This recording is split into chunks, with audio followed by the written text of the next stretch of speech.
Hi guys, welcome to my YouTube channel. আমার YouTube চ্যানেলে সবাইকে স্বাগতম।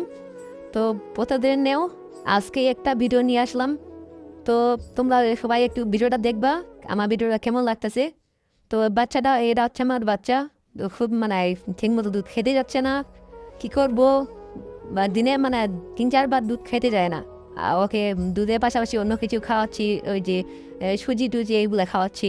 তো বন্ধুরা, আমার বাচ্চাটাকে কেমন লাগতেছে দেখাও দেখো, দেখে সবাই একটু জানাবা, ঠিক আছে? তো তো আমার তো নতুন আমার নতুন দর্শকদের উদ্দেশ্যে বলতে চাই। তো বন্ধুরা, তোমরা যারা যারা আমার ভিডিও দেখছো, প্লিজ বন্ধুরা, প্লিজ তোমাদের রিকোয়েস্ট করতে, যে তোমাদের হাতে পায়ে রিকোয়েস্ট করতে, যে বন্ধুরা প্লিজ বন্ধুরা তোমরা সাবস্ক্রাইব করে দিবে আমার ইউটিউব চ্যানেলটা, যাতে আমি ইউটিউব চ্যানেলটা যাতে তোমাদের তাতে আমার ভিডিওর প্রতি আকর্ষণ বাড়ে, আগ্রহ বাড়ে। তোমাদের মতামত তোমরা কমেন্ট বক্সে জানাবা, ঠিক আছে? যাতে আমার নতুন নতুন ভিডিও বানা আগ্রহ জাগায়। ঠিক আছে বন্ধুরা, সবাই ভালো থাকবেন, সুস্থ থাকবেন, খোদা হাফেজ।